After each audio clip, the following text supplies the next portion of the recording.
अस्सलामुअलैकुम। तो शुरू करते हैं चैप्टर नंबर 3 यानी ईमान।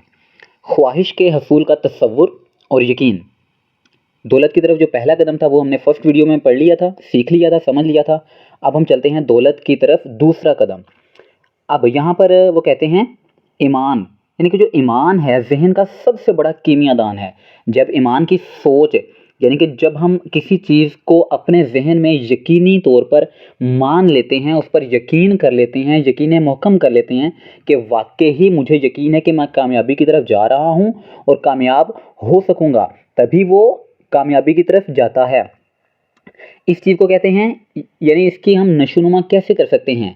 अब एक बयान आता है कि जो ख्वाहिश को इसके जिस्मानी, यानी कि जब जो जिस चीज़ की हम ख्वाहिश कर रहे हैं उस चीज़ को हम वक्ती तौर पर या आने वाले वक़्त में अपने असली हाल में कैसे लेकर आ सकते हैं। अब यहाँ पर कई लोग होते हैं जो किस्मत को कसूरवार देते रहते हैं कि किस्मत मेरी ऐसी थी, किस्मत की वजह से मैं नाकाम हूँ, मेरी किस्मत में कामयाब होना नहीं लिखा हुआ था। लेकिन ये सारी बातें, ये सारी चीज़ें, ये सारे अकीदे जितने भी हैं, ये सारे के सारे टाइम वेस्टिंग और फजूल हैं। किस्मत मतलब इसमें वो ये बात करते हैं कि किस्मत जो है वो अल्लाह ताला ने लिखी है, ऊपर वाले ने लिखी है। लेकिन अब देखिए ना, अगर हम मुसलमान हैं तो इस बात पे हमें यकीन है कि जो अल्लाह ताला हैं वो हमसे 70 माओं से भी ज़्यादा प्यार फरमाते हैं। क्या ये बात सच नहीं है? हमेशा 100% सच है। तो बिलफ़र्ज़ अगर मैं आपको ये बोलूँ कि आप अपने घर पे जाएँ, अपनी वालदा के पास, और उन्हें जाकर बोलें कि वालदा, यहाँ पर अम्मी जान मेरा नसीब लिखो, मेरी किस्मत लिखो, और यहाँ पर लिखो कि आपका जो बेटा है वो नाकाम हो जाए। तो मेरा आपसे क्वेश्चन है, क्या आपकी वालदा आपकी किस्मत में ये लिखेगी कि मेरा जो बेटा है वो नाकाम हो जाए? कभी भी नहीं लिखेगी। अब उससे दूसरा सवाल करें कि माँ यहाँ पर लिखें कि आपका बेटा ज़लील हो जाए, कभी कामयाब ना हो पाए, इसे धोखा मिले, इसके साथ फ्रॉड हो जाए, ये हो जाए, वो हो जाए, तो क्या ऐसा होगा? कभी नहीं होगा। वालदा ऐसा कभी भी नहीं चाहेगी।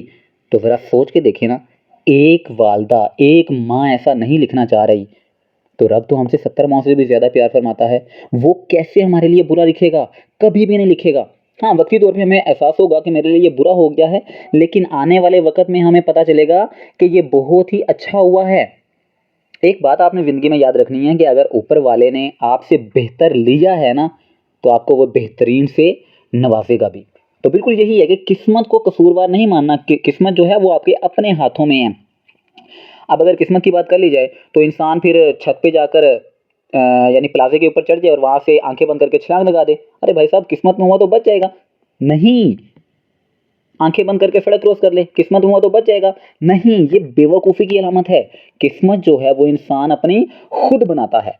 तो बिल्कुल यही है, ईमान का भी यही कहना है कि किस्मत आप खुद बनाते हैं। इस बात का आपको अपने माइंड में यकीन होना चाहिए कि आप वाक़ई ही कामयाब हो सकते हैं, कामयाबी की तरफ जा सकते हैं जब आप सोच लेते हैं। क्योंकि जिस चीज़ को आप सोचेंगे वही आप बार-बार बन जाएँगे। जिस चीज़ को हम बार-बार सोचते हैं, फॉर एग्ज़ाम्पल हमें किसी से प्यार हो जाता है या मोहब्बत हो जाती है, तो हम उसे बार-बार अपने ज़हन में सोचते हैं। हम कितना ज़्यादा उसके बारे में सोचते हैं कि क्या वो इस वक़्त उठ रहा होगा या उठ रही होगी, कितने बजे उठेगा या उठेगी, खाना खाया होगा या नहीं खाया होगा, बात की होगी या ये किया होगा, वो किया होगा, कितनी बातें हमारे ज़हन में रहती हैं। तो बिल्कुल यही कामयाबी के लिए हमारे ज़हन में ये बातें क्यों नहीं रह सकती? ओके, तो बार-बार यहाँ पर वो ये कहना चाह रहे हैं कि आप अपने ज़हन में बार-बार ये बात डालें, ईमान के साथ, यकीन के साथ, कि आप दौलत की तरफ जा रहे हैं और एक न एक दिन दौलत आपके पास आएगी और बहुत जल्द आएगी। अब हमने ये बात सीख ली कि किस्मत को हमने कसूरवार नहीं ठहराना।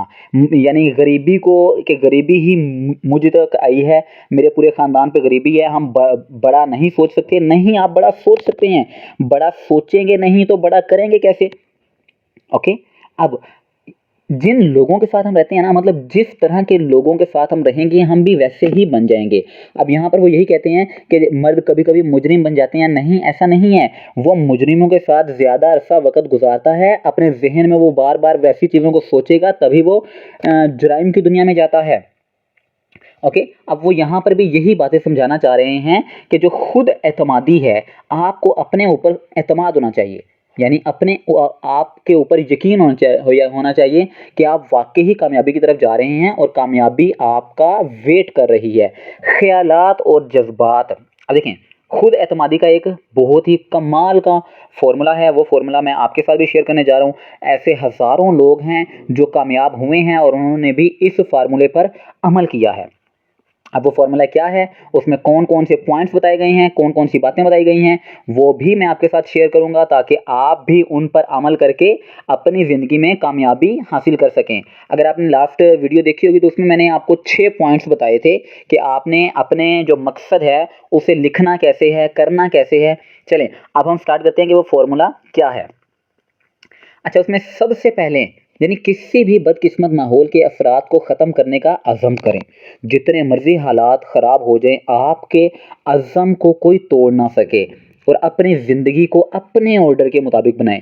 ज़हनी असासों और ज़िम्मेदारियों की फहरिस्त लेने पर आपको पता चलेगा कि आपकी सबसे बड़ी कमज़ोरी खुद एतमादी की कमी है। इस माजूरी पर काबू पाया जा सकता है और खुद साख्ता यानी कि ऑटो, हम कहते हैं ना ऑटो, ऑटो मतलब खुद साख्ता मशवरे के असूल की मदद से बुज़दिली को हिम्मत में तब्दील किया जा सकता है। अब वो यहाँ पर ये कहते हैं कि जो बुज़दिली होती है उसे भी हिम्मत में आप तब्दील कर सकते हैं। किसकी मदद से? ऑटो तजवीज़ की मदद से। अब वो ऑटो तजवीज़ क्या है और वो फार्मूला क्या है वो अब हम पढ़ते हैं। अच्छा, सबसे पहली बात इसमें ये है कि मैं जानता हूँ, फिर से सुने, अब हम फार्मूला जानने जा रहे हैं तो उसका पहला पॉइंट है, ये आप अपने डायरी के ऊपर लिख कर रख लें। पहला क्या है? मैं जानता हूँ कि मैं अपनी ज़िंदगी में अपने मखसूस मकसद को हासिल करने की सलाहियत रखता हूँ। आपको यकीन होना चाहिए कि मैं इसकी सलाहियत रखता हूँ और कामयाब हो सकता हूँ। लिहाजा मैं अपने आप से इसके हसूल के लिए मुस्तकिल मसलसल अमल का मुतालबा करता हूँ और मैं यहाँ और अब इस तरह के अमल को अंजाम देने का वादा करता हूँ। यानी आपको खुद से वादा करना होगा कि मैं वाकई काबिल हूँ और ये मुस्तकिल मेहनत जारी रखूंगा जब तक मैं इसे हासिल नहीं कर लेता। अब दूसरा पॉइंट क्या है? मुझे एहसास है कि मेरे ज़हन के गालिब ख़यालात आखिरकार ज़ाहरी जिस्मानी अमल में खुद को दोबारा पैदा करेंगे। मतलब जैसा मैं खुद को देखना चाहता हूँ उसकी एक शक्ल बनाएं, उसका एक विजन बनाएं। आपको अपना आप दिखना चाहिए कि मैं कामयाब होकर कैसा दिखता हूँ, तभी वो असलियत हकीकत में बदलेगा। तो अब ये भी आप लिखेंगे, मैं रोज़ाना 30 मिनट तक अपने ख़यालात को इस शख्स के बारे में सोचने के काम पर लगाऊंगा जिसका मैं इरादा रखता हूं या जिसके जैसा मैं बनना चाहता हूं। अब तीसरे पॉइंट में वो कहते हैं, मैं खुद साख्ता तजवीज़ यानी ऑटो सजेशन के असूल के ज़रिए जानता हूं कि जो भी ख्वाहिश अपने जहन में लगातार रखता हूं वो आखिरकार इस मकसद को हासिल करने के लिए किसी अमली ज़राए के ज़रिए इजहार की कोशिश करेगा। लिहाजा मैं रोज़ाना 10 मिनट खुद एतमादी की नशोनुमा का मुतालबा करने के लिए वक़्फ़ करूँगा। मतलब डेली के डेली आप आईने के सामने खड़े हो जाएं, अपने आप से बातें करें, अपनी आंखों में आंखें डाल के। अब चौथा पॉइंट, मैंने ज़िंदगी में अपने मखसूस मकसद की वजाहत वाज़ेह तौर पर लिख दी है और मैं कोशिश करना कभी नहीं छोड़ूंगा जब तक मैं इसके हसूल के लिए काफ़ी खुद एतमादी पैदा ना कर लूँ। अब पांचवें पॉइंट में वो कहता है कि मैं इस बात का बखूबी यानी इस बात को मानता हूं कि कोई भी दौलत या ओहदा उस वक़्त तक कायम नहीं रह सकता जब तक कि सच्चाई और इंसाफ पर कायम ना हो। इसलिए मैं ऐसा कोई लेन देन नहीं करूंगा जिससे इन सब को फ़ायदा ना पहुंचे जिन पर इसका असर पड़े। मैं इन कुव्वतों को अपनी तरफ राग़िब करने के कामयाब हो जाऊंगा जिन्हें मैं इस्तेमाल करना चाहता हूं और दूसरे लोगों का ताउन, मैं दूसरों की खिदमत करने की ख्वाहिश की वजह से दूसरों को अपनी खिदमत करने की तरफ तरगीब दूंगा। यानी ये आप खुद से बोल रहे हैं और ये आप बार बार खुद को बोलेंगे। अब आगे वो कहती हैं, मैं तमाम इंसानियत से मोहब्बत पैदा करके नफरत, गम, गुस्सा, हसद, खुद गर्जी इन चीज़ों को ख़त्म कर दूंगा क्योंकि मैं जानता हूं कि दूसरों के बारे में मनफी रवैया रखने से हम खुद भी मनफी बन जाते हैं। यानी जिस पौधे की नशोनुमा आप करेंगे आप भी वैसे ही बन जाएंगे। अब वो कहते हैं, मुझे कभी कामयाबी नहीं दे सकते, मैं दूसरों को मुझ पर ईमान लाने पर मजबूर करूंगा क्योंकि मैं इन पर और अपने आप पर ईमान लाऊंगा। मतलब मैं ऐसे काम करूंगा कि लोग ऑटोमेटिकली मुझ पर यकीन करने लग जाएंगे। अब वो कहते हैं, मैं इस फार्मूले पर अपने नाम पर दस्तखत करूंगा, इसे याददाश्त से वाबस्ता करूंगा और इसे दिन में एक बार बुलंद आवाज़ से दोहराता हूँ पूरे यकीन के साथ कि ये आहिस्ता आहिस्ता मेरे ख्यालात और अमाल पर असरअंदाज होगा ताकि मैं खुद कफील और कामयाब शख्स बन जाऊँ। अब उसने ये 5 से 6 पॉइंट बताए हैं, मैं एक बार फिर से रिपीट कर देता हूँ, अगर आपने नहीं लिखे तो एक बार नोट कर लें। पहला पॉइंट क्या है? कि पहला पॉइंट ये है खुद एतमादी, मुझ में सलाहियत है मुस्तकिल मसलसल मेहनत करने की। दूसरा, विजन करना कि मैं वही शख्स बनूंगा जो मैं जहन में बनाऊंगा। तो डेली के डेली आपने 30 मिनट अपने माइंड में ये सोचना है कि मैं किस जैसा बनना चाहता हूं और अगर मैं वो बन गया तो मेरे फैसले किस तरह के होंगे। तीसरा पॉइंट, जो भी ख्वाहिश लगातार रखूंगा। 10 मिनट खुद एतमादी पर फोकस करें, आईने के सामने खड़े होकर प्रैक्टिस करें, लोगों के सामने बोलना शुरू करें, शुरुआत करें अपने दोस्तों के सामने कहानियां सुनाने से। क्यों? क्योंकि दोस्त हम पर बहुत ज़्यादा हंसते हैं और जब लोग हम पे हंसेंगे लेकिन फिर भी हम अपनी कहानी सुना रहे होंगे, स्टोरी सुना रहे होंगे, समझा रहे होंगे, तो हम में खुद एतमादी आएगी। कहते हैं खुद एतमादी क्या होती है? कॉन्फिडेंस क्या होता है? कॉन्फिडेंस ये होता है कि आप कुछ बोल रहे हैं और सामने वाला यकीन नहीं भी कर रहा तो आपको कोई फर्क नहीं पड़ता। ये चीज होती है कॉन्फिडेंस। चौथे नंबर पे वाजिया तौर पर लिख दिया है कि कोशिश करना मैं कभी नहीं छोड़ूंगा जब तक कि मैं खुद एतमादी में माहिर नहीं हो जाता।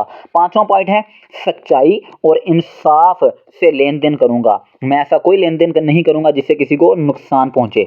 इंसानियत से मोहब्बत पैदा करनी है, नफरत, गम, गुस्से, धोखे को दूर करना है। फिर आपने इन चीज़ों पर दस्तखत कर देने हैं कि मैं इस मकसद को हासिल करके रहूंगा और दिन में एक बार आपने डेली के डेली इन चीज़ों को दोहराना है। अब वो कहते हैं आगे कि इस फार्मूले के पीछे कुदरत का एक कानून है जिसकी वजाहत अभी तक कोई इंसान नहीं कर सका।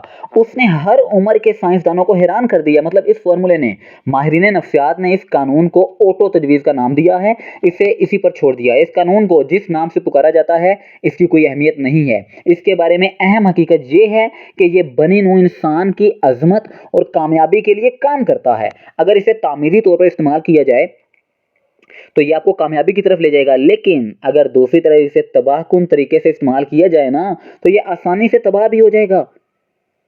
ओके, फॉर एग्जाम्पल जैसे दहशतगर्द होते हैं तो उनका भी ब्रेन वॉश कैसे किया जाता है? बार बार डेली डेली कोई भी बात उन्हें बताई जाती है तो वो एक बात बार बार इसी बात को सुनते रहेंगे, उनके जहन में नशोनुमा पलती रहेगी और वो उस बात पर यकीन कर लेंगे। और इस फार्मूले को क्या कहते हैं? ऑटो तजवीज़। तो बिल्कुल अगर हम कामयाबी के लिए इसे इस्तेमाल करेंगे तो हम कामयाबी के रास्ते पर जाएंगे, अगर नाकामी के लिए इस्तेमाल करेंगे तो नाकामी की भी तह तक पहुंच जाएंगे। फॉर एग्जाम्पल अब ये कहते हैं फार्मूला जो है इसे आप अच्छाई के लिए भी इस्तेमाल कर सकते हैं, बुराई के लिए भी। फॉर एग्जाम्पल जैसे कि एक छुरी है, अब छुरी तो काम की चीज़ है, लेकिन अगर हम इसका इस्तेमाल सब्जी काटने के लिए करेंगे तो काम किया है, फल फ्रूट काटने के लिए करेंगे तो काम किया है, लेकिन अगर भाई साहब इससे हम लोगों के गले काटने शुरू कर दें तो फिर अब इसमें छुरी का तो कोई कसूर नहीं है ना, कसूर किस चीज़ का है कि उसे कौन इस्तेमाल कर रहा है। अब यहाँ पर एक मुझे कहानी याद आ गई है, हु शुक द जार। ये बहुत इंटरेस्टिंग और बहुत ही कमाल की स्टोरी है, मैं आपके साथ शेयर करना लाजमी चाहूँगा। अब देखें, एक आदमी है, उसने ना 100 काली चींटियाँ ली, मतलब इंसेक्ट्स, 100 काली चींटियां लेके उन्हें एक जार होता है शीशे का, ऐसे बना हुआ गिलास टाइप होता है, ऊपर से वो बंद भी हो जाता है। तो बिल्कुल ऐसे शीशे का जार लेता है, उसमें 100 छोड़ देता है काली चींटियां और 100 छोड़ देता है रेड कलर की चींटियां। फिर वो पकड़ के ऐसे जार को ऐसे हिला देता है। अब जैसे वो हिलाता है ना तो चींटियां आपस में घुल मिल जाती हैं और लड़ना शुरू कर देती हैं। काली चींटियों को लगता है कि जो रेड वाली चींटियां हैं वो हमारी दुश्मन है और रेड वाली चींटियों को लगता है कि जो काली चींटियां हैं वो हमारी दुश्मन है। तो दोनों आपस में झगड़ा कर रही होती हैं, लेकिन मेरा आप लोगों से सवाल है कि असल दुश्मन कौन था? बिल्कुल सही समझे अगर आपने इसे, इसका जवाब आपके जेहन में आ गया है। ना काली चूंटियां रेड वालों की दुश्मन है, ना रेड वाली काली की दुश्मन है, बल्कि असल में दुश्मन कौन है? असल में कसूर किसका है? हु शुक द जार, यानी कि जार को हिलाया किसने है? वो हिलाने वाला असल दुश्मन है। तो आप भी जब किसी से कोई बात कर रहे होते हैं, प्रॉब्लम होती है, मसला होती है, परेशानी होता है, कुछ भी होता है, तो आपके माइंड में सिर्फ लड़ने से पहले, झगड़ने से पहले, कुछ भी करने से पहले एक सवाल अपने आप से पूछ लिया करें कि हु शुक द जार, यानी जार को हिलाया किसने है। बाज़ दफ़ा जो हमारा दुश्मन नजर आ रहा होता है वो हमारा नहीं होता, उसके पीछे कोई और होता है। तो इस बात का वो कहते हैं कि आपने बहुत ही अच्छे से ख्याल रखना है। ऑटो तजवीज़ जो है इसे आप यानी कामयाबी के लिए भी इस्तेमाल कर सकते हैं, नाकामी के लिए भी इस्तेमाल कर सकते हैं। ये अब आप पर है कि आप इसे किस तरीके से इस्तेमाल करते हैं। अब वो कहते हैं कि दूसरी तरफ अगर तबाहकुन तरीके से इस्तेमाल किया जाए तो ये आसानी से तबाह हो जाएगा। इस बयान में एक बहुत अहम सच्चाई मिल सकती है, यानी कि वो लोग जो शिकस्त में चले जाते हैं और गुर्बत, बदहाली और परेशानी में अपनी ज़िंदगी का खात्मा करते हैं और वो खुद मशवरे के असूलों के मनफी इतलाक की वजह से ऐसा करते हैं। मतलब वो इस फार्मूले को ना चाहते हुए भी, अनजान होते हुए भी इस्तेमाल कर रहे होते हैं। वो कहते हैं कि इसकी वजह इस हकीकत में मिल सकती है कि सोच के तमाम मुहर्रिकात में अपने आप को इसके जिस्मानी मसावे में ढांपने का रुझान होता है। इस लाइन की आपको समझ नहीं आई, लेकिन मैं आपको आसान करके बताता हूँ कि वो ये कहते हैं कि आप जिस चीज़ को बार बार अपने ज़हन में सोचते रहेंगे वो एक न एक दिन हकीकत बन के आपके सामने आ जाएगी। अगर आप अच्छा अपने बारे में सोचेंगे तो वो अच्छा बनकर आपके सामने आ जाएगा, और अगर आप गलत, गम, गुस्से वाला सोचेंगे तो आप गुस्से वाला ही बनकर एक ना एक दिन हकीकत में आ जाएंगे। आगे वो कहते हैं लाशऊरी ज़हन, यानी कि वो कहते हैं कि ये कीमियादान है, मतलब एक केमिस्ट की तरह है, और जिस्मानी हकीकत में इसे बदला भी जा सकता है लेकिन तबाह भी किया जा सकता है। अब वो कहते हैं कि जो कुछ हम इसे खिलाते हैं हम भी बिल्कुल वैसे ही बन जाते हैं। अब वो आगे कहते हैं तिबी तारीख के सफ़हात इशारा करने वाली खुदकुशी के वाक़यात की मिसालों से भरे हुए हैं। एक शख्स मनफ़ी मशवरे के ज़रिए खुदकुशी कर सकता है, यानी अगर उसे गलत मशवरा दिया जाए तो वो खुदकुशी तक भी चला जाता है, अपनी ज़िंदगी को भी ख़त्म करने लग जाता है। ये छोटी बात नहीं है, अगर समझने को है तो ये बहुत बड़ी बात है। बिल्कुल इसी तरह मौसर तरीके से, जैसे किसी दूसरे तरीके से, अब वो कहते हैं कि मगरिबी मतलब शहर में एक बैंक ऑफिसर था जिसका नाम था जोसेफ ग्रांट। वो एक कहानी सुनाते हैं जिसने खुदकुशी करने की कोशिश की। वो कहते हैं जोसेफ ग्रांट नामी शख्स ने डायरेक्टरों की रजामंदी के बगैर, यानी वो एक बैंक में काम करता था, तो उसने बैंक की एक बड़ी रकम उधार ले ली और उसने उस उधार ली हुई रकम को जुए में हार बैठा। एक दोपहर बैंक एग्जामिनर आया और अकाउंट्स चेक करने लगा। ग्रांट जो था वो बैंक से निकल गया, एक मुकामी होटल में एक कमरा लिया, और जब उन्होंने इसे पाया तो 3 दिन बाद वो बिस्तर पर लेटा हुआ था, रो रहा था और रो रो कर बार बार इन अल्फाज को दोहरा रहा था, मेरे खुदा, ये मुझे मार देगा, मैं ज़िल्लत बर्दाश्त नहीं कर सकता। थोड़ी ही देर में वो मर गया। डॉक्टरों ने इस केस को ज़हनी खुदकुशी करार दिया। तो ये ज़हनी खुदकुशी कहाँ से आई? क्योंकि बार बार वो एक ही चीज़ को अपने माइंड में सोचता रहा, समझता रहा कि मैं लूट गया, मैं मर गया, मेरे पास अब कुछ भी नहीं है, मैं कुछ कर ही नहीं सकता, तो ऑटोमेटिकली वो ज़हनी खुदकुशी की तरफ चला गया। अब इसी तरह कहते हैं कि जिस तरह बिजली सनत के पहियों को मोड़ देती है, मतलब बिजली की मदद से हम कितने काम कर सकते हैं, इसी तरह अगर किसी के जहन में कोई खुराफाती आइडिया आ गया, गलत आइडिया आ गया, तो वो बिजली से किसी की जान भी तो ले सकता है ना। अब इसमें बिजली का तो कोई कसूर नहीं है ना, यूज़ करने वाले का कसूर है कि वो इसे किस तरीके से इस्तेमाल करता है। बिल्कुल जैसे हमने छुरी की एग्जाम्पल ली है, जैसे हम इंटरनेट की एग्जाम्पल लेते हैं, अगर इंटरनेट को आप इल्म के लिए, दीन के लिए, तालीम के लिए इस्तेमाल करते हैं तो आप बहुत कामयाबी की तरफ जाते हैं। और ऐसे ही इंटरनेट को अगर आप दूसरी चीज़ों के इस्तेमाल करने, गलत चीज़ों को देखने के लिए, मूवीज़ देखने के लिए, ड्रामे देखने के लिए। अच्छा, यहाँ पर एक बात कि कहते हैं कि जो फीमेल्स होती हैं उनको ड्रामे नहीं दिखाए जाने चाहिए। मेरे वालिद साहब अक्सर फरमाते हैं कि जो फीमेल्स, अब देखें क्यों? क्योंकि ड्रामा कोई चल रहा होता है ना, उसमें एक ही अच्छा पर्सन होता है। और अब देखें अगर कहीं पर भी कोई भी हो रहा है, कुछ भी हो रहा है, तो वहाँ पर ड्रामे का मकसद यही होता है, वहाँ पर एक आदमी का अफेयर 2 लड़कियों से या 2 औरतों से या 3 औरतों से लाज़मी चल रहा होता है, और ये 100% बात है, हर ड्रामे की यही स्टोरी होती है। अब अगर किसी को कॉल आती है तो वो कहीं और सुनने के लिए चला जाता है किसी और के साथ, तो फीमेल्स को यहाँ पर बैठे हुए देख रहे हैं, तो उनके माइंड में भी यहाँ ये नहीं आता होगा, अगर वो कभी घर में बैठे हुए हैं, उनका हस्बैंड या भाई या कोई कज़न या कोई भी है, उनके सामने कॉल नहीं सुनता, कहीं और जाके सुनता है, तो उनके माइंड में भी क्या आएगा? क्योंकि उन्होंने दिन में देखा था, उनके ज़हन में क्या पक गया कि अगर कॉल बाहर जाके सुनी जाएगी तो इसका मतलब क्या है कि वो किसी लड़की से ही बात कर रहा है। नहीं, ऐसा नहीं हो सकता। आप जानते हैं अगर आप बॉयज़ हैं, लड़के हैं, ये सुन रहे हैं, तो अगर आपको कोई दोस्त आपको कॉल करे और शुरू कहाँ से करती हैं वो? कितने प्यार से, कौन से कमाल के नाम लेते हैं, तो क्या ऐसे हम उनके सामने बैठकर सुन सकते हैं, ऐसे बात कर सकते हैं? हरगिज़ नहीं। तो वो जिन चीज़ों को देखेंगे, समझेंगे, बार-बार वैसे ही ड्रामे तो उन्होंने करने हैं। तो बिल्कुल यही, ये कहाँ से आता है? क्योंकि उन्होंने बार-बार देखना है, बार-बार उनके ज़हन में ये बनेगा और उसके बाद वो उस पर अमल करेंगे। ना चाहते हुए भी उस पर वो यकीन करना शुरू कर देते हैं। अब यही बात वो आगे कहते हैं कि अगर गलत तरीके से इस्तेमाल किया जाए तो ज़िंदगी को ख़त्म कर देंगे। इसी तरह खुद साख्ता मशवरा यानी ऑटो तजवीज़, ये कानून आपको अमन और खुशहाली की तरफ ले जाएगा, या आपकी तफ़हीम और इत्तला, मतलब आपको और कामयाबियों की बुलंदियों पर ले जाएगा, या मुसीबत, नाकामी और मौत की वादी में भी ले जा सकता है। अगर आप अपने ज़हन को लामहदूद ज़हानत की कुव्वतों के साथ राब्ता कायम करने और इस्तेमाल करने की सलाहियत पर खौफ, यानी जो खौफ है उसको हरा देते हैं, तो बिल्कुल आप भी शक और अदम एतमाद से भर देते हैं, तो ऑटो तजवीज़ का कानून कुफर बन जाता है और ये आपको एक न एक दिन ले डूबेगा। अब वो कहते हैं कि आपका लाशऊरी ज़हन एक जिस्मानी सूरत में बदल सकता है। कैसे? कहते हैं कि ये बयान इतना ही दुरुस्त है जितना ये बयान के 2 और 2 4 होते हैं। अगर कोई कहे ना 2 और 2 4 होते हैं, 2 और 2 5 नहीं होते, तो ये जो कानून हमने पढ़ा है ये भी बिल्कुल इसी तरह है कि जिस तरह की सोचें हम अपने ज़हन में सोचेंगे वैसे ही हम बन जाएंगे, 100% वैसे ही बन जाएंगे। अगर आपका कोई बेटा है या बच्चा है या कोई भी लड़की है, वो बहुत ज़्यादा गुस्सा करती है और आप उसके सामने बार-बार ये बोलते हैं दूसरे लोगों को कि ये बार-बार गुस्सा करती है, छोटी-छोटी बात पे गुस्सा करती है, तो वो ना चाहते हुए भी बार-बार उस चीज़ को अपना लेगी कि मुझे छोटी-छोटी बातों पर गुस्सा आता है और वो करना शुरू कर देगी। लेकिन अगर आप उसे सुधारना चाहते हैं, अच्छाई की तरफ लेके जाना चाहते हैं, चाहे वो जितना मर्ज़ी गुस्सा कर रही है या कर रहा है, आप दूसरे लोगों के सामने उसकी तारीफ़ करें कि नहीं ये तो गुस्सा करती नहीं है, ये तो बहुत शरीफ है, ये तो बहुत ज़बरदस्त है, प्यार से बात सुनती है। इवन कि वो आपके सामने 10 बार गुस्सा कर चुकी है, लेकिन आप बार-बार उसके ज़हन में यही डाल रहे हैं कि नहीं, ये गुस्सा करती ही नहीं है, नहीं है, नहीं है, तो उसके ज़हन में लाशऊरी तौर पर ये पैदा होता जाएगा और वो गुस्सा करना बंद कर देगी। तो कहते हैं ये कानून इतना ही सच है और हकीकत है कि जितना 2 और 2 4 होते हैं। तो इसमें कोई शक और शुबा नहीं हो सकता इस कानून के बारे में। बस ये कानून जो है बहुत कम लोग जान पाते हैं और बहुत कम लोग इस्तेमाल कर पाते हैं, बल्कि जान तो सब लेते हैं लेकिन इस्तेमाल बहुत कम लोग कर पाते हैं। तो अब आपके पास मौका है इसे इस्तेमाल करने का, तो ज़रा ध्यान से कीजिएगा। अब वो आगे कहते हैं कि हवा जो है, हवा की तरह जो एक जहाज़ को मशरिक और दूसरे को मगरिब में ले जाती है, ऑटो एडवांस का कानून आपको ऊपर उठाएगा या नीचे खींच लेगा। जिस तरह से आप सोच की कश्तियाँ बनाते हैं, खुद साख्ता मशवरे का कानून जिसके ज़रिए कोई भी शख्स कामयाबियों की बुलंदियों तक पहुँच सकता है, जो ख़्यालों को ऊपर की तरफ ले जाता है।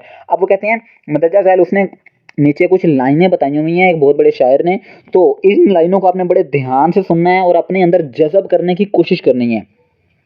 मैं पूरी कोशिश करूँगा आपको ये बहुत ही अच्छे तरीके से बताने की, पढ़कर सुनाने की। तो वो आगे क्या कहते हैं?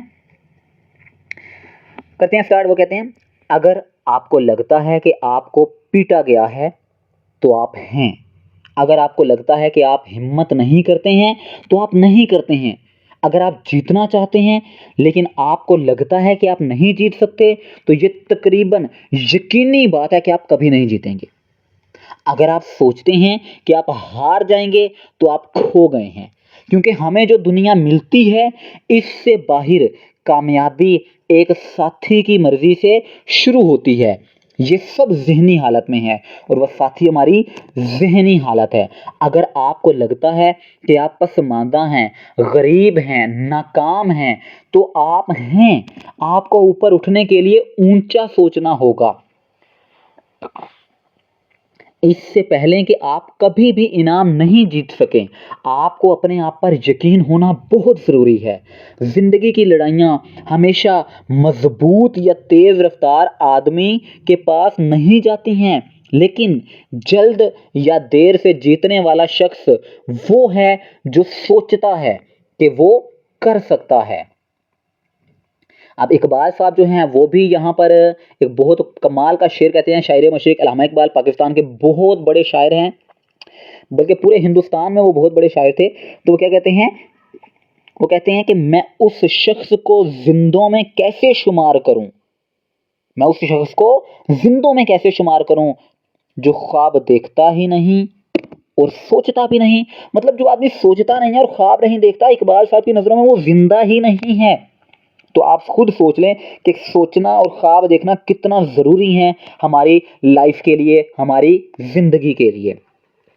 अब वो कहते हैं इन अल्फाज का मुशाहिदा करें जिन पर जोर दिया गया है, और आप अगर आप इसको और ज़्यादा बेहतर तरीके से समझना चाहते हैं तो आप वीडियो को थोड़ा पीछे की तरफ करें और जहाँ से मैंने शुरुआत की थी फिर से दोबारा सुने। यानी यही जो बात मैंने अभी बताई है, इन चीज़ों को दोबारा से सुने, यानी 1 से 2 मिनट, तो आपको और ज़्यादा बेहतरी से समझ आएगी। मैं कोशिश करूँगा कि एक शॉर्ट वीडियो भी बना दूँ 2 से 3 मिनट की, जिसकी मदद से आप उसे बार-बार सुनते रहें और बार-बार ये आपके ज़हन में चलता रहे और आप कामयाबी की तरफ कदम बढ़ाते जाएँ। अब वो कहते हैं कामयाबी का वो बीज जो अगर जगाया जाए और अमल में लाया जाए तो वो आपको ऐसी बुलंदियों पर ले जाएगा जिसकी आपने कभी उम्मीद भी नहीं की होगी। आई थिंक अजान हो रही है तो मैं बाद में स्टार्ट करता हूँ। चलें, तो हम बात कर रहे थे। अच्छा, इसके बाद रॉबर्ट ग्रीन कहते हैं कि आपके मेकअप में यानी आपके दिमाग के खुलियों में कहीं नींद है। कामयाबी का वो बीज जो अगर जगाया जाए और अमल में लाया जाए तो वो आपको ऐसी बुलंदियों पर ले जाएगा जिसकी आपने कभी उम्मीद भी नहीं की होगी। जिस तरह एक माहिर मौसीकार यानी वायलिन बजाने वाला वो उसकी तारों से मौसीकी की सबसे खूबसूरत किस्में निकाल सकता है, इसी तरह आप अपने दिमाग में सोए हुए ज़हानत को जगा सकते हैं और इसे आपको इस मकसद की तरफ ले जाने का सबब बन सकते हैं, वजह बना सकते हैं जो आप हासिल करना चाहते हैं। इसके बाद वो एक कहानी सुनाते हैं इब्राहम लिंकन के बारे में, जो कि अमेरिका के सदर बने थे। यानी 40 साल की उम्र के बावजूद बहुत उन्होंने कोशिश शुरुआत की थी। अब वो कहते हैं इब्राहम लिंकन अपनी हर कोशिश में नाकाम रहे, यहाँ तक कि वे 40 साल की उम्र से गुजर चुके थे। वो एक मिस्टर नोई थे। यहाँ तक कि इनकी ज़िंदगी में एक अजीम तजर्बा आया, इनके दिल और दिमाग में नींद की जहानत पैदा हुई। यानी हमारा दिमाग ऐसी चीज़ है, यानी सोया हुआ है, उसकी जो ताकत है, उसकी जो पावर है, जो पोशीदा ताकतें हैं, कुव्वतें हैं, जो स्ट्रेंथ है, वो कहीं सोई हुई है। बस हमें उसको ढूंढने की और जगाने की ज़रूरत है। और वो कैसे ढूंढी जा सकती है, कैसे जगाई जा सकती है, इसी तरह की स्टोरी सुन के कोई ना कोई कुलिया, कोई ना कोई फॉर्मूला, कोई ना कोई बात जो आपके जहन में उतरे और उस स्ट्रेंथ को, उस ताकत को, उस पावर को, उस जहानत को खोल दे। ओके। अब वो कहते हैं कि दुनिया को वाकई उसने एक अजीम लोगों में से एक बना दिया। ये तजर्बा गम और मोहब्बत के जज्बात के साथ मिला हुआ था। ये एन रिटलेज के ज़रिए इसके पास आया, वो वाहिद औरत जिससे वो वाकई मोहब्बत करता था।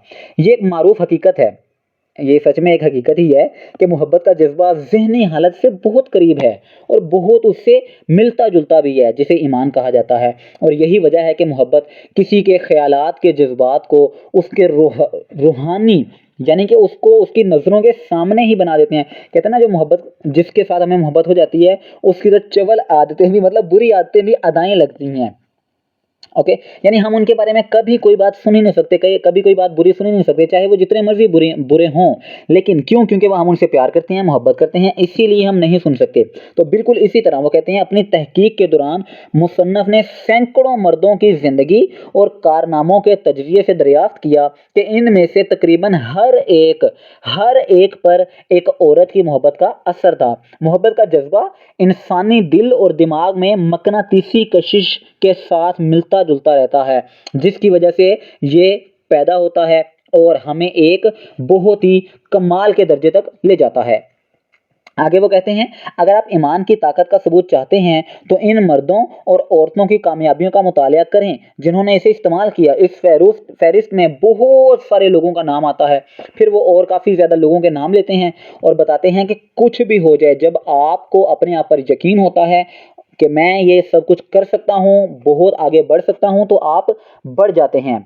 अब इसके बाद वो कहते हैं कि जो भी देखने का हमें मौका मिलता है, एक दिन आता है जब मुलाजमीन के साथ आजर भी यानी कि जो उनका मालिक होता है वो भी देखता है। अगर उससे भी ये कानून पता चल जाए, उससे भी ये बात, इस बात का अंदाज़ा हो जाए कि वो भी कामयाब हो सकता है, सिर्फ क्या करके, सोचने की ताकत से। इस किताब का नाम ही क्या है? थिंक एंड ग्रो रिच, मतलब सोचिए और अमीर हो जाइए। मतलब जिस चीज़ को हम सोचेंगे बार बार लगातार वही हो जाता है।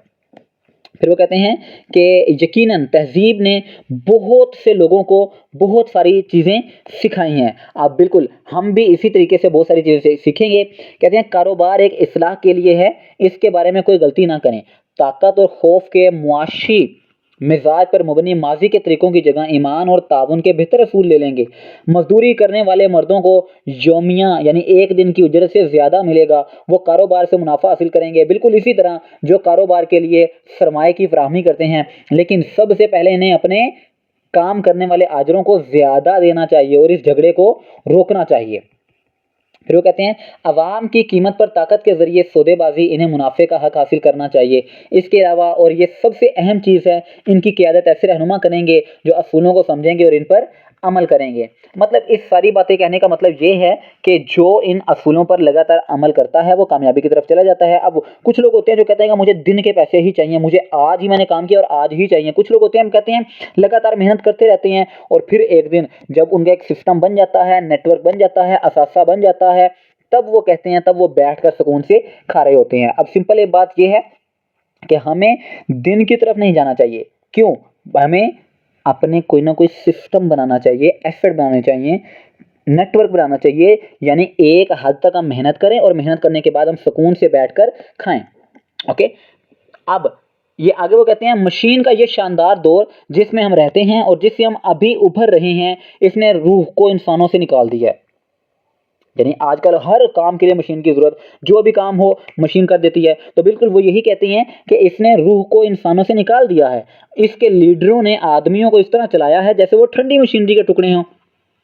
इन्हें इन मुलाजमीन की तरफ से ऐसा करने पर मजबूर किया गया जिन्होंने तमाम मुतलका अफराद की कीमत पर हासिल करने और ना देने के लिए सौदेबाजी की। मुस्तकबिल की निगरानी इंसानी खुशी और इत्मीनान होगी, और जब ये ज़हनी कैफियत हासिल हो जाएगी तो पैदावार अपने आप को संभाल लेगी, किसी भी ऐसी चीज़ से कहीं ज़्यादा मौसर तरीके से जो कभी हासिल नहीं की गई और जहाँ इंसान नहीं था और ईमान और इनफरादी मफाद की अपनी मेहनत के साथ नहीं मिला सकता था।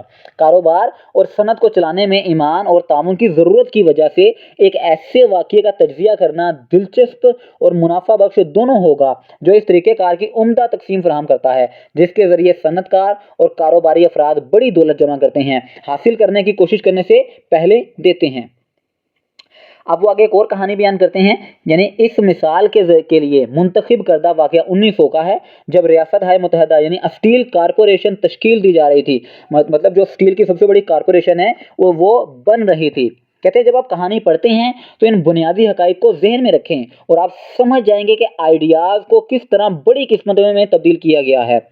फिर से सुने, ये बहुत कमाल की लाइन है। जब आप कहानी सुनते हैं तो बुनियादी हकीकतों को जहन में रखें, आप समझ जाएंगे कि आइडियाज़ को किस तरह बड़ी किस्मत में तब्दील किया जा सकता है। वो कहते हैं सबसे पहले रियासत हाय मुत्तहिदा यानी अमेरिका की स्टील कारपोरेशन, यानी वो चार्ल्स एम शवाब के जहन में पैदा हुई। यानी आइडिया उसने दिया था, किसने दिया था? Charles M Schwab. वो कहते हैं एक आइडिया की शक्ल में जो उन्होंने अपने तखय्युल के ज़रिए तख्लीक किया था। दूसरा, उन्होंने ईमान को अपने आइडिया के साथ मिलाया, मतलब यकीन के साथ कि मैं ये कर सकता हूँ। तीसरा, उन्होंने अपने आइडिया को जिस्मानी और माली हकीकत में तब्दील करने के लिए एक मंसूबा तैयार किया। चौथा, उन्होंने यूनिवर्सिटी क्लब में अपनी मशहूर तकरीर के साथ अपने मंसूबे को अमली जामे पहनाया। पाँचवां, उन्होंने दरख्वास्त दी और मुस्तकिल मिजाजी के साथ अपने मंसूबे पर अमल किया और इस पर मुकम्मल अमल दरामद होने तक पुख्ता फैसले के साथ इसकी हमायत की।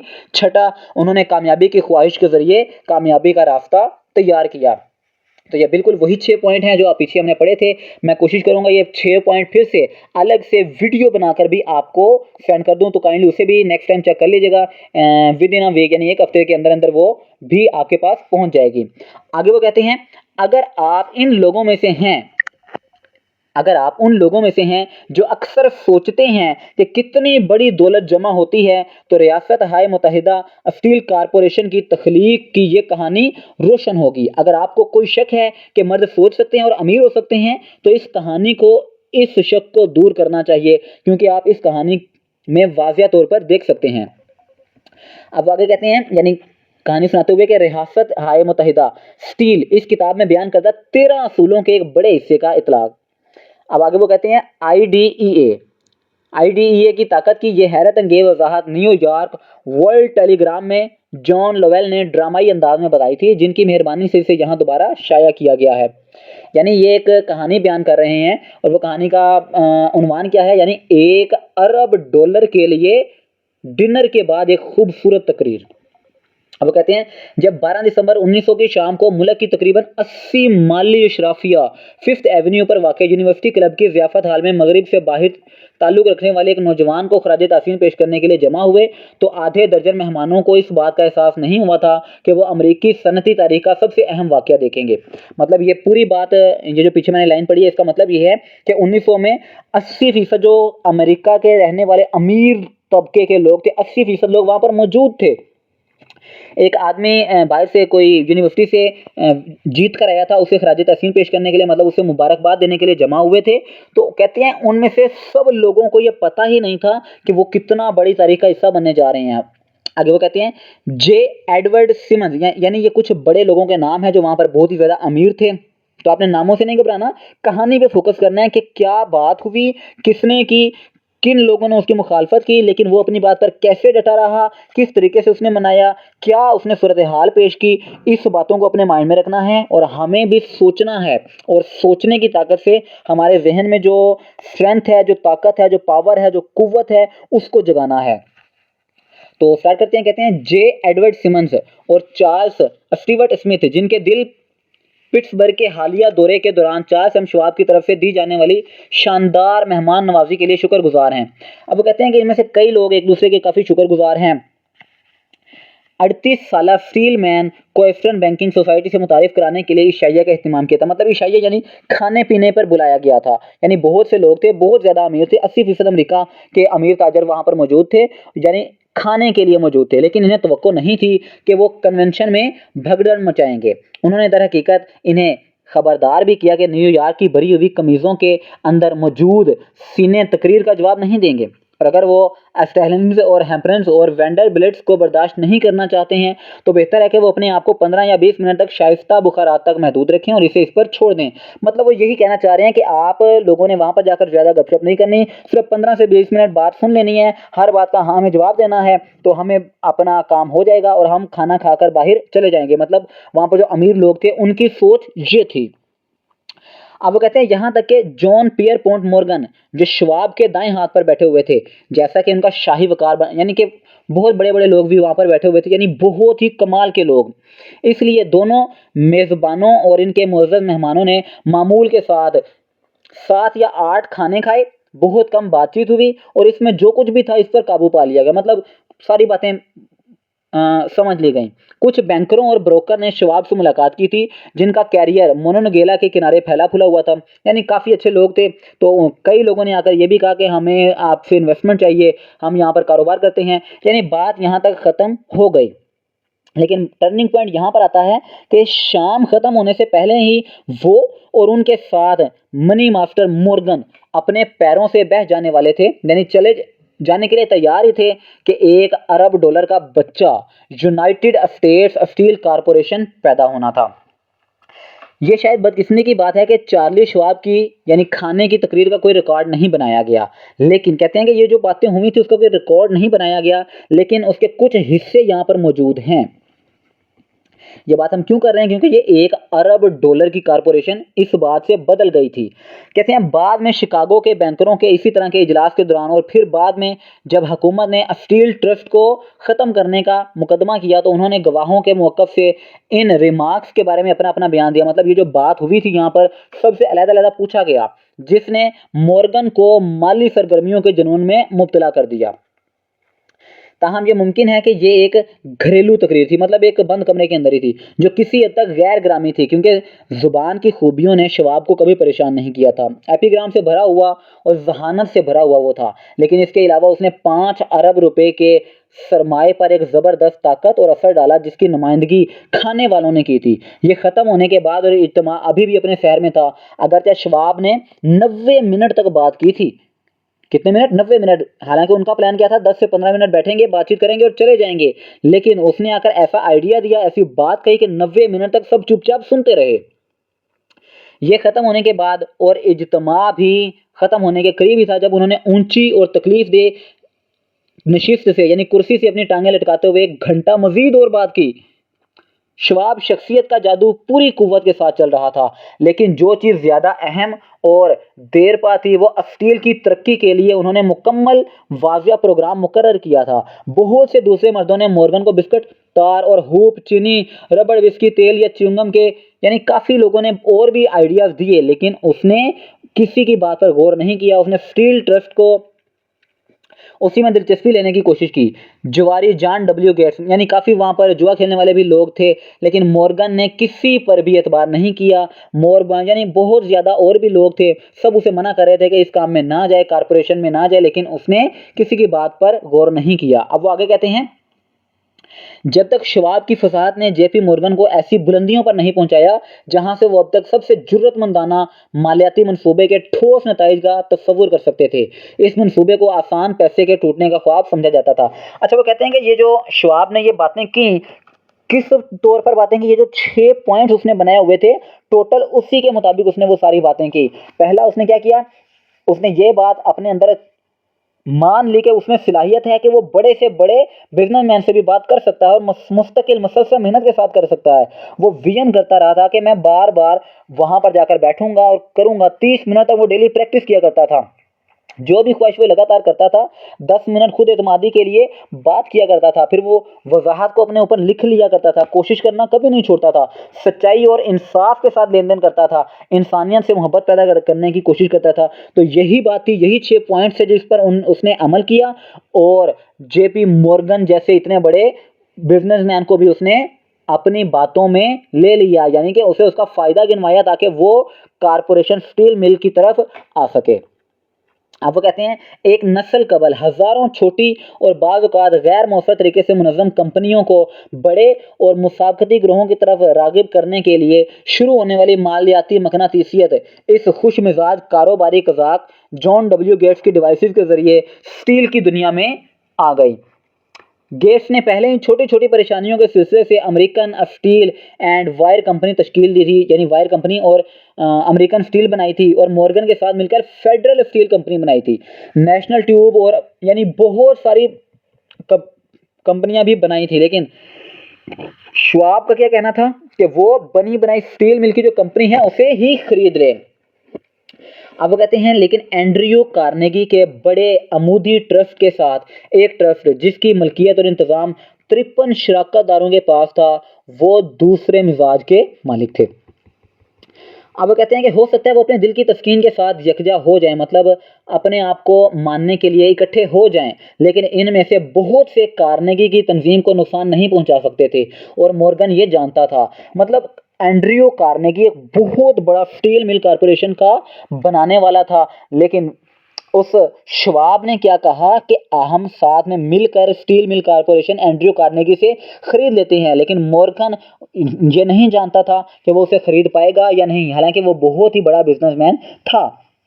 अब कुछ लोग कहते हैं कि सनकी बूढ़ा अस्कोट भी ये जानता था। स्कीबो किले की शानदार बुलंदियों से उन्होंने पहले तफरीह और फिर नाराजगी के साथ मॉर्गन की छोटी कंपनियों की जानिब से इनके कारोबार में कटौती की कोशिशों को देखा था।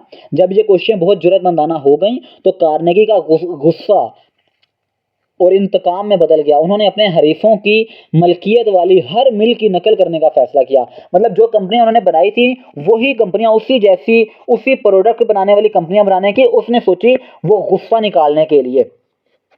अब तक वो तार, पाइप, हुक्स या शीट में दिलचस्पी नहीं रखता था, लेकिन गम और गुस्से की वजह से उसने वो कंपनियां तक बना डाली। अब वो कहते हैं कि इसके बजाय वो ऐसी कंपनियों को खाम फौलाद फरोख्त करने और इन्हें अपनी मर्जी के मुताबिक काम करने की इजाज़त देने पर मुतमईन थे। अब श्वाब को इसका सरबराह और काबिल लेफ्टिनेंट होने के साथ उसने अपने दुश्मनों को दीवार की तरफ धकेलने का मनसूबा बनाया। तो ये था कि चार्ल्स एम श्वाब की तकरीर में मॉर्गन ने अपने इम्तजाज के मसले का जवाब देखा। कार्नेगी के बगैर एक अमानत जो इन सब में से सबसे बड़ी है, बिल्कुल भी भरोसा नहीं होगा, जैसा कि एक मुसन्निफ ने कहा कि आलू बुखारे के बगैर। अगर आपने पिछली कंप्लीट वीडियो देखी है तो उसमें आलू बुखारे के बगैर यानी पूरी कहानी इसके बारे में बताई गई है। अब वो कहते हैं 12 दिसंबर 1900 की रात श्वाब की तकरीर में बिलाशुबा यह नतीजा अखज़ किया गया था कि कार्नेगी के वसी अदारे को मॉर्गन खेमे के तहत लाया जा सकता है। उन्होंने स्टील के आलमी मुस्तकबिल कारकर्दगी के लिए तंजीम नो स्टेबलाइजेशन, नाकाम मिलों को ख़त्म करने और फलती फूलती जायदादों पर कोशिशें करने, खाम लोहे की आमदोरफ्त में मईशों, ओवरहेड और इंतजामी महकमों में मईशतों और गैर मुल्की मंडियों पर कब्जा करने के बारे में बात की। इससे भी बढ़कर इसने इनमें से बकीनियों को बताया कि इनकी रिवायती कज़ाकी की गलतियां हैं। उन्होंने अंदाज़ा लगाया कि इनका मकसद अजारादारियां कायम करना, कीमतों में इजाफा करना और इस्तेहकाक से हटकर अपने आप को भारी मुनाफा देना था। लेकिन आप लोग ये सारी जिम्मेदारियां छोड़ सकते हैं, अपने आप का फ़ायदा सोच सकते हैं। श्वाब ने अपने दिल की गहराइयों से इस निज़ाम की मजम्मत की। उन्होंने अपने सुनने वालों को बताया कि इस तरह की पॉलिसी की दूर अंदेशी इस हकीकत में छुपी हुई है कि उसने एक ऐसे दौर में मार्केट को महदूद कर दिया जब हर चीज़ वसी होने के लिए चीख रही थी। उन्होंने दलील दी कि स्टील की कीमत को सस्ता करके एक मुसलसल फैलती हुई मार्केट तश्कील दी जाएगी, स्टील के मजीद इस्तेमाल तैयार किए जाएंगे और आलमी तजारत का एक अच्छा हिस्सा हासिल किया जाएगा। दरअसल अगरचे वो ये नहीं जानता था, श्वाब जदीद बड़े पैमाने पर पैदावार का एक गवाह था। इसी तरह यूनिवर्सिटी क्लब में इशाइया यानी खाना ख़त्म हो गया। मॉर्गन यानी खाने पीने की तकरीब जो है वो खत्म हो गई। मॉर्गन श्वाब की गुलाबी पेशगोइयों के बारे में सोचने के लिए घर चला गया। श्वाब वो था जिसने आइडिया दिया था, मॉर्गन वो जिसको आइडिया दिया था, और कार्नेगी जिसके बारे में आइडिया दिया गया था। मतलब इस कहानी को अगर मैं आसान लफ्जों में समझाऊं तो एंड्रयू कार्नेगी था जिसने स्टील मिल कॉरपोरेशन की बुनियाद रखी। अब ये जो मॉर्गन था, मॉर्गन की थोड़ी बहुत दुश्मनी चल रही थी, और श्वाब ने मॉर्गन को जाकर बताया कि मैं ये काम कर सकता हूँ, कर भी रहा हूँ, सारी चीज़ें मेरी अंडर कंट्रोल में हैं। उसने सारी एक एक चीज़ की डिस्कशन की, बताया प्लान, हर चीज़। तो श्वाब ने बताया, मॉर्गन अब जो था एंड्रयू कार्नेगी से उसे बदल लेने का मौका मिल गया, तो इसलिए उसने हाँ कर दी। अब वो कहते हैं जबकि गैरी और बाकी लोग अगले कदम की तवक्को में अपने स्टॉक टेकर में वापस चले गए। मतलब कहानी का यही मकसद है। ज्यादा देर नहीं आई थी, मॉर्गन को श्वाब की जानिब से इसके सामने रखी गई वजह को हजम करने में तकरीबन 1 हफ्ता लगा। मतलब उसकी बात को गौर करने में, अमल करने में, सीखने में, समझने में। जब उसने अपने आप को यकीन दिलाया था कि नहीं, उसके बाद वो कहते हैं उसने जब अपने आप को यकीन दिला लिया कि माली बदहजमी का नतीजा ये निकला, यानी उनकी बातों पर जब अमल किया, सोचा समझा और उसने श्वाब को भेजा, इस नौजवान को बेवकूफ़ पाया। श्वाब ने इशारा किया कि मिस्टर कार्नेगी को शायद ये बात पसंद ना आए, अगर उन्हें मालूम हो कि उनकी काबिल एतमाद कंपनी के सदर वाल स्ट्रीट के शहंशाह के साथ छेड़छाड़ कर रहे हैं, जिस गली पर कार्नेगी ने कभी चलने का अज़म किया था। इसके बाद जॉन डब्ल्यू गेट्स ने तजवीज़ पेश की कि अगर श्वाब फिलाडेल्फिया के बेवलियो होटल में मौजूद है तो जेपी मॉर्गन भी वहां मौजूद हो सकते हैं। ताहम जब श्वाब वापस आया तो मॉर्गन न्यूयॉर्क में अपने घर पर गैर मुनासिब तौर पर बीमार था, और लिहाजा बुजुर्ग शख्स को दावत पर श्वाब न्यूयॉर्क गया और खुद को फाइनेंसर की लाइब्रेरी के दरवाजे पर पेश किया।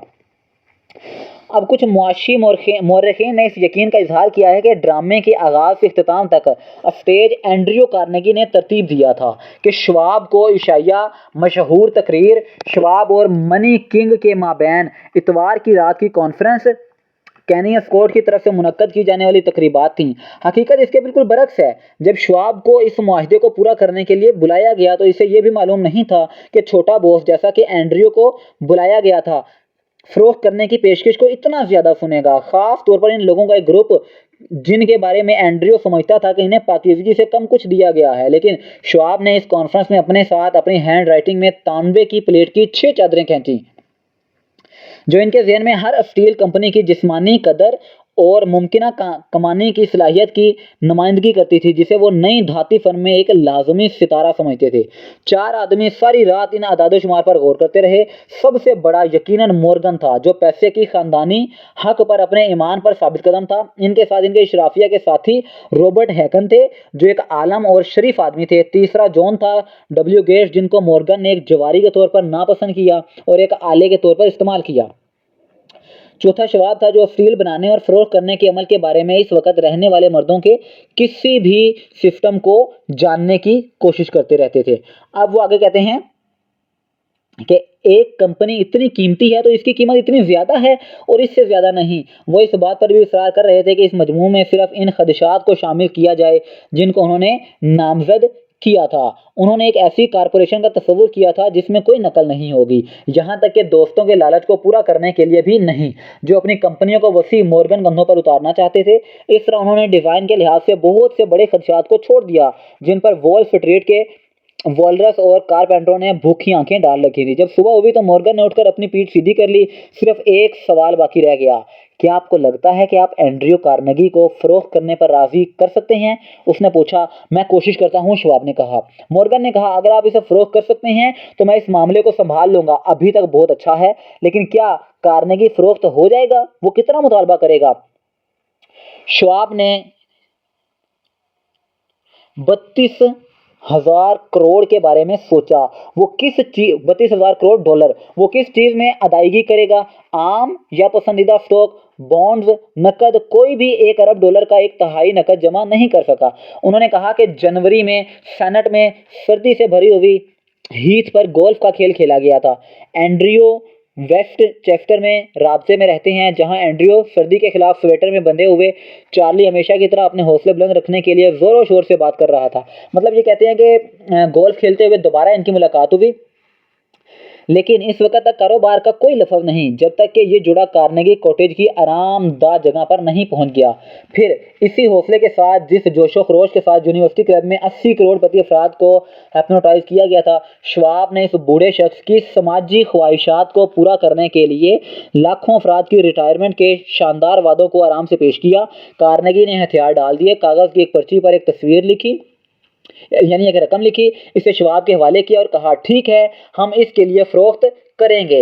ये एदादो शुमार तकरीबन 4 करोड़ डॉलर थे और श्वाब की तरफ से बयान करदा 32,000 डॉलर की एक बुनियादी एदादो शुमार के तौर पर लेकर और इसमें इजाफा करके हासिल किया गया था।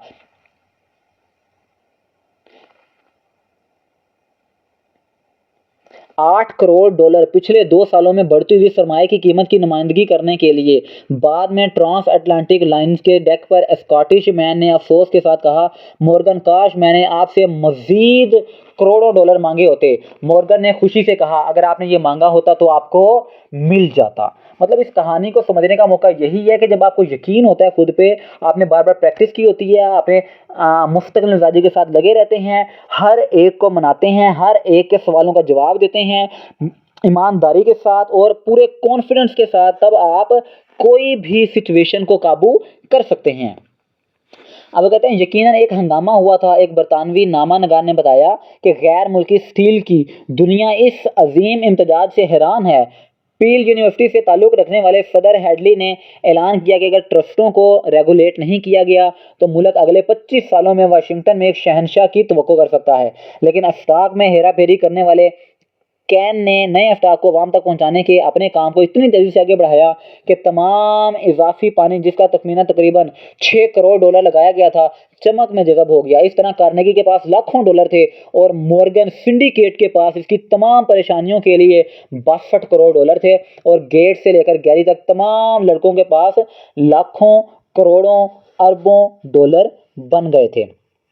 अब इसके बाद वो कहते हैं 38 साल श्वाब को यानी उस वक्त जो श्वाब है उसकी उम्र कितनी थी, 38 साल।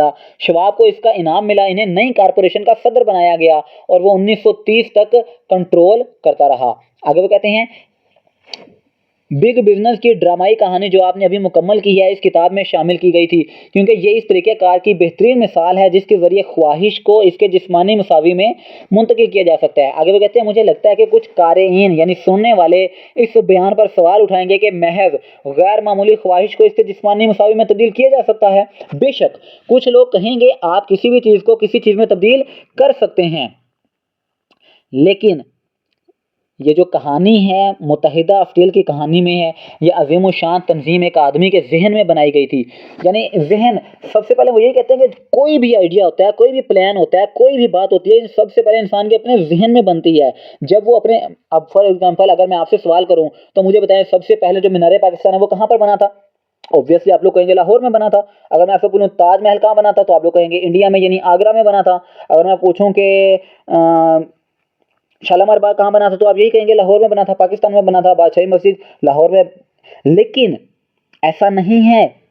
सबसे पहले ये जितनी भी चीज़ें हैं, जो भी आइडिया आता है, सबसे पहले कहाँ बनती है? आपके जहन में बनती है, आपके दिमाग में बनती है, आपकी सोच में बनती है। उसके बाद डायरी पेन पर आती है यानी नक्शे पर, और 3rd नंबर पर असलियत में आती है।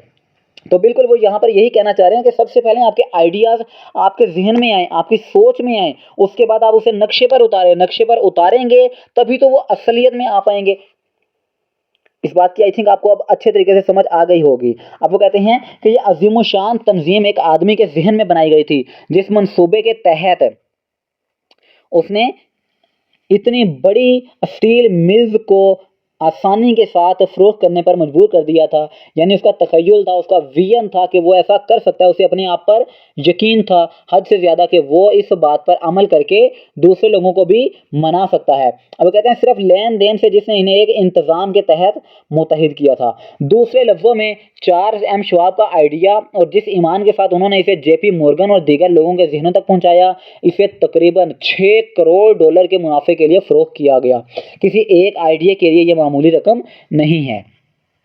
इस लेन देन से हासिल होने वाले करोड़ों डॉलर के मुनाफे में से अपना हिस्सा लेने वाले कुछ मर्दों के साथ क्या हुआ, ये एक ऐसा मामला है जिससे अब हमें कोई सरोकार नहीं। हैरत अंगेज कामयाबी की अहम खसूसियत ये है कि ये इस किताब में बयान करदा फलसफे की सदाकत के नाकाबिले सबूत के तौर पर काम करता है, क्योंकि ये फलसफा पूरे लेन देन का तना बना सबूत है। मजीद इस फलसफे की अमली हैसियत इस हकीकत से कायम हुई है कि मुत्तहिदा स्टील कारपोरेशन ने तरक्की की और अमेरिका की अमीर तरीन और ताकतवर तरीन कारपोरेशनों में से एक बन गई, जिसने हज़ारों अफराद को मुलाजमत दी, स्टील के लिए नए इस्तेमाल को फ़रोग दिया और नई मार्केटें खोली। इस तरह यह साबित होता है कि श्वाब IDEA ने 6 करोड़ डॉलर का मुनाफा कमाया। दौलत सोच की शक्ल में शुरू होती है। रकम सिर्फ इस शख्स के लिए महदूद है जिसके जहन में सोच को हरकत में लाया जाता है।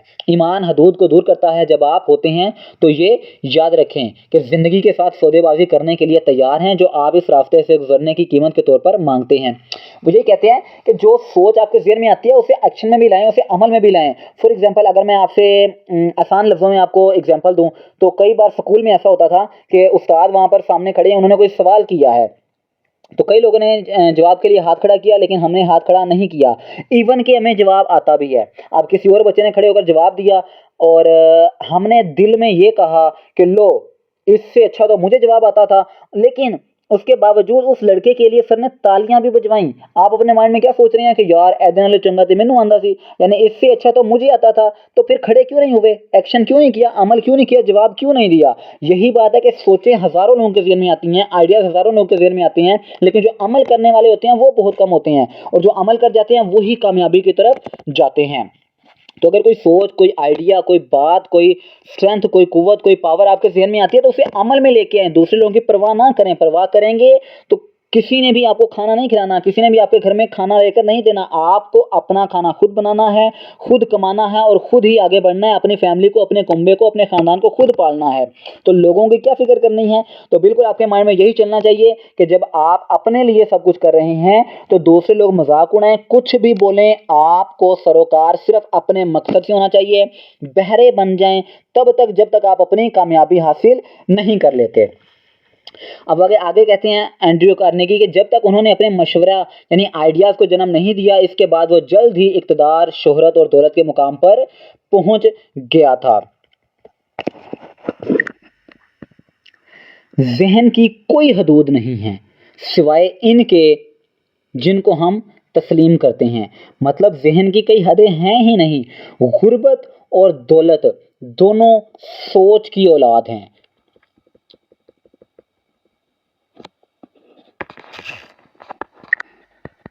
चलें अब इसका एक बार रिव्यू कर लेते हैं। चैप्टर 3 हमने कंप्लीट कर लिया था, यानी जिसका नाम था ईमान।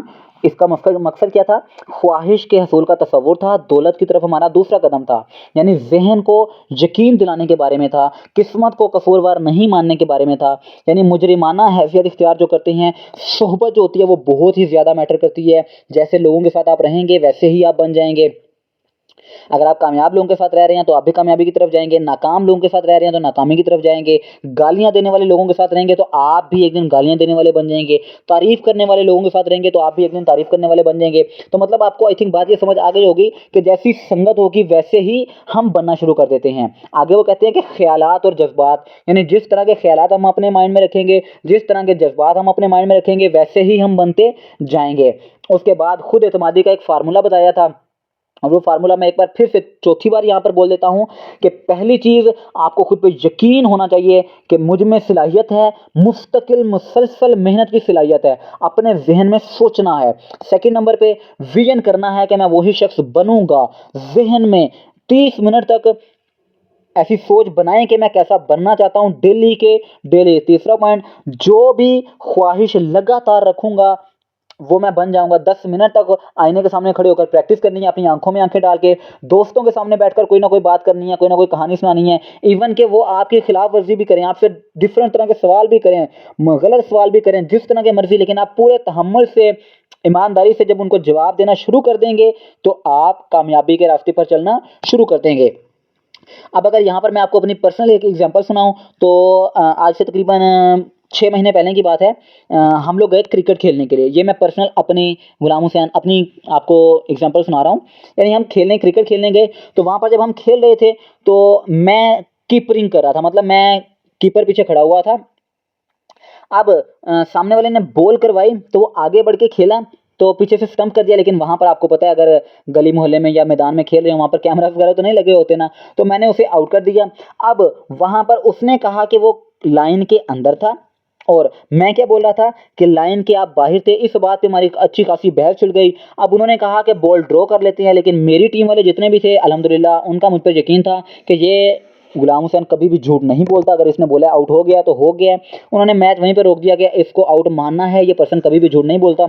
अब वहाँ पर मुझे भी काफ़ी गुस्सा आ गया। हम दोनों आपस में अक्सर काफ़ी, दोनों बैट्समैन और कीपर आपस में बहुत ज़्यादा हम बहस करना शुरू हो गए। मैं भी काफ़ी ऊंची आवाज़ में बोलने लग गया, वो भी काफ़ी ऊंची आवाज़ में, यानी काफ़ी बुरे अल्फाज भी यूज़ किए। अब जब मैच खत्म हो गया, एंड पे मतलब नतीजा निकल आया, तो जब मैच खत्म हो गया तो जो उनका कप्तान था वो आया, और उसने आकर आते साथ ही क्या बोला कि यार गुलाम हुसैन, तुम बड़े कमाल के आदमी हो, खेलते भी सही हो, बॉलिंग भी सही करते हो, ईमानदार भी हो, सब लोग तुम्हारी तारीफ भी करते हैं, इज्जत भी करते हैं, लेकिन तुम में एक खामी है कि तुम्हें बोलने की तमीज़ नहीं है। अब ये बात जैसे ही उसने बोली ना, अंदर से मैं बिल्कुल एकदम इतने गुस्से से भर गया। मेरा दिल ऐसा कर रहा था, बल्ला मेरे हाथ में था कि इसके सर में मार दूं। लेकिन पता नहीं ऐसा क्या मेरे माइंड में आया कि मैंने उसकी आंखों में आंखें डाल के आगे एक कदम बढ़कर क्या कहा, थैंक यू। आप सोच नहीं सकते कि वहां पर जितने लोग खड़े थे उन्होंने हंसना शुरू हो गए। किस पर? उस पर कि यार एक बंदा है, उसे बोलने की तमीज नहीं है। इवन के सामने वाला आकर उसे बुरा भला कह रहा है, बातें सुना रहा है, लेकिन वो आगे से थैंक यू बोल रहा है। तो इस बात करने का मकसद क्या है कि जब आपको खुद पर यकीन हो जाए कि आप 100% राइट पे हैं, कोई आकर आपको कुछ भी बोल दे, लेकिन आप सिर्फ चंद लम्हों में बगैर गुस्सा हुए, बगैर अपने आपे से बाहर गए, हर बात का जवाब भी दे लें, तब आप कामयाबी की तरफ जाते हैं। तो वो यही मैं आपको बार बार समझाने की कोशिश कर रहा था कि आप अपने दोस्तों के सामने बोलना शुरू करें, अपने गली मोहल्ले वालों के सामने बोलना शुरू करें। आप में कॉन्फिडेंस आए, आप में खुद एतमादी की पावर आए, आपको हर बात का जवाब देना आए, तभी आप कामयाबी की तरफ जा रहे होंगे। तहम्मुल के साथ, यानी कि कोई भी आपको गुस्सा ना दिला सके, कोई भी आपको आपके आपे से बाहर ना निकाल सके, आपके जज्बात को कोई और कंट्रोल ना कर सके। इसका मतलब तो यही हो जाएगा कि आपने अपना रिमोट किसी और के हाथ में दिया हुआ है। मतलब एक टीवी होता है ना, अगर उसका बटन हम दबाएं वो काफ़ी तेज़ हो जाता है, आवाज़ ऊंची हो गई, आवाज़ कम हो गई, बटन दबाया, चैनल चेंज हो गया, बटन दबाया ये हो गया, बटन दबाया वो हो गया। तो हम भी तो इसी तरह ही हैं। कोई आकर कुछ भी बोले, हम आवाज़ ऊंची हो जाती है, कोई आकर प्यार से बात करे, हम आवाज़ नीची। नहीं, हमारा कंट्रोल हमारे हाथ में हो, हम अपना कंट्रोल अपने हाथ में रखें, हमारी अपनी मर्जी हो, हम खुश हों, हमें कोई गमगीन ना कर सके, कोई बात किसी भी तरह की। फॉर एग्जांपल हम कहीं पर भी बैठे होते हैं, तो दोस्तों के साथ गपशप कर रहे होते हैं, तो अगर किसी की कॉल आ जाए तो हम क्या कहते हैं, कॉल सुन के यार सारा मूड खराब कर दिया है, सारे मूड का बेड़ा गर्क कर दिया है। तो किसी की इतनी क्यों मजाल कि हम किसी और की वजह से अपना मूड खराब करें, किसी और की वजह से अपनी हालत खराब करें। ओके, तो वो यही कहना चाह रहे हैं कि आपको अपने जज्बात पर खुद ही काबू रखना है, खुद ही कंट्रोल रखना है। आगे वो कहते हैं कि मैं अपने आप से, आपने ये वादा करना है कि कोशिश करना मैं कभी नहीं छोड़ूंगा जब तक मैं कामयाब नहीं हो जाता। पांचवा पॉइंट, सच्चाई और इंसाफ से काम करना है, लेन देन वो करना है जिससे किसी को नुकसान ना पहुंचे। छठा पॉइंट, इंसानियत से मोहब्बत पैदा करनी है, नफरत को, गम को, गुस्से को, खुदगर्जी को, धोखे को, नासमझी को ख़त्म करना है। अब उसके बाद आपने ये सारी बातें लिख भी लेनी है। ये जो अभी 6 पॉइंट, इनको तो लाजमी लेकिन ये बहुत से भी ज़्यादा ज़रूरी हैं आपके लिए। और लास्ट पे आप अपने दस्तखत भी करें और ये लिखें कि मैं साइन करता हूं कि मैं इस मकसद को हासिल करके रहूंगा। और इस मकसद को लिखा हुआ या तो अपना आईने के पास लगा दें, क्योंकि हम शीशा अक्सर देखते हैं ना, या अपने रूम में एंटर होते साथ ही कमरे के जिस जगह पर आपके सामने नज़र पड़ती है वहां पर लगा दें, ताकि बार बार आपके जहन में रहे। इसका मतलब क्या है, ऑटो तजवीज़ बार बार आपके जहन में आती रहे। उसके बाद हमने बैंक ऑफिसर जोसेफ ग्रांट की कहानी सुनी, यानी जिसकी वजह से सोचने की पावर की वजह से वो खुदकुशी कर बैठा। अब हमने पॉजिटिव और नेगेटिव चीज़ों के बारे में भी सीखा कि बिजली जो है वो क्या है, अच्छी चीज़ है या बुरी चीज़ है। चीज़ पर डिपेंड नहीं करता, उसके इस्तेमाल पर डिपेंड करता है कि हम क्या करते हैं। अब इसी तरह हमने हु शुक्र जार वाली एग्जांपल सुनी कि हमने ये नहीं देखना कि मेरी दुश्मनी इसके साथ है, इसकी दुश्मनी मेरे साथ है। हमने जड़ को देखना है कि जड़ कौन सी है। अब अगर मैं इसका आसान आपको एक और छोटी सी स्टोरी के मुताबिक समझाऊं, तो आपने कभी कुत्ता देखा है? अगर एक पर्सन एक आदमी है, कुत्ता सामने है, अगर आपने छड़ी पकड़ी हुई है, छड़ी से कुत्ते को मार रहे हो तो कुत्ता छड़ी को पकड़ने की कोशिश करता है। फिर से सुने, कुत्ता भौंक रहा है, आपने छड़ी पकड़ी और छड़ी को जैसे ही मारने की कोशिश की है तो कुत्ता क्या कर रहा है, छड़ी को पकड़ने की कोशिश करता है, दांतों से खींचने की कोशिश कर रहा है। अब दूसरी तरफ आ जाएं, शेर है, शेर को अगर आप छड़ी से मारने की कोशिश करेंगे ना, वो छड़ी की तरफ देखेगा भी नहीं, वो छड़ी चलाने वाले को देखेगा और उसे खत्म करेगा। क्यों? उसे पता है कि छड़ी प्रॉब्लम नहीं है, छड़ी चलाने वाला प्रॉब्लम है। तो आपके ज़हन में भी यही होना चाहिए कि कौन सी प्रॉब्लम है, यानी मसला जड़ क्या है, प्रॉब्लम की वजह क्या है, और उस वजह को ख़त्म करें। हम अक्सर औकात छड़ी को ख़त्म कर देते हैं लेकिन छड़ी चलाने वाले को ख़त्म नहीं करते, इसीलिए हम फिर नाकाम रहते हैं। तो इसी तरह कहते हैं ज़िंदगी खुशहाल होगी या नाकामी होगी, ये हम पे डिपेंड करता है। अच्छी सोचें हैं तो कामयाबी की तरफ जा रहे हैं, बुरी सोचें हैं, किसी के बारे में गम है, गुस्सा है, तकलीफ़ है, हसद है, कीना है, बुग़्ज़ है, तो हम नाकामी की तरफ ही जा रहे होते हैं। अब ये आप पर डिपेंड करता है कि आप किस तरीके से इस पर अमल करते हैं, और मैं तो आपको बेस्ट ऑफ लक कहूँगा। अच्छा, अगर कोई भी बात आपके ज़हन में नहीं समझ आई तो आप कमेंट में पूछ सकते हैं मुझसे, मैं आपको मुकम्मल तौर पर जवाब भी दूँगा, गाइड भी करूँगा। और हाँ, आप किसी भी तरह की कोई बात अगर सवाल करना चाहें तो वो भी मुझसे कर सकते हैं, मैं उसके मुतालिक वीडियो भी बना दूँगा। और फिर अच्छा, लास्ट पे चैनल को सब्सक्राइब लाज़मी करना है, इसे शेयर भी करना है दोस्तों के साथ, क्योंकि आप खुद जान चुके होंगे कि ये बहुत कमाल की बातें बताई गई हैं इसमें किताब में। लाइक भी करें, कमेंट भी करें, दोस्तों के साथ शेयर भी करें। तो मिलते हैं किसी नेक्स्ट वीडियो में, ऑडियो में। अपना बहुत सारा ख्याल रखिएगा। पाकिस्तान जिंदाबाद। खुदा हाफिज़।